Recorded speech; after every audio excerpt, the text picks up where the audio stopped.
Hey guys, got a 2019 plate Renault Kadjar here. Just going to show you how to reset the tyre pressure and walling on this one. If you do find the video helpful, please give it a like, and if you want to see some more useful content like this, subscribe to the channel.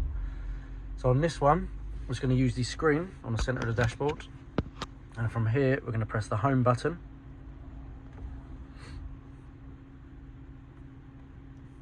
We press menu. Then we're going to go to vehicle, scroll across, and we're going to press on tyre pressure. So first, make sure your tyres are pumped up to correct pressures, and then we're going to press reset. Do you really want to continue? Press yes.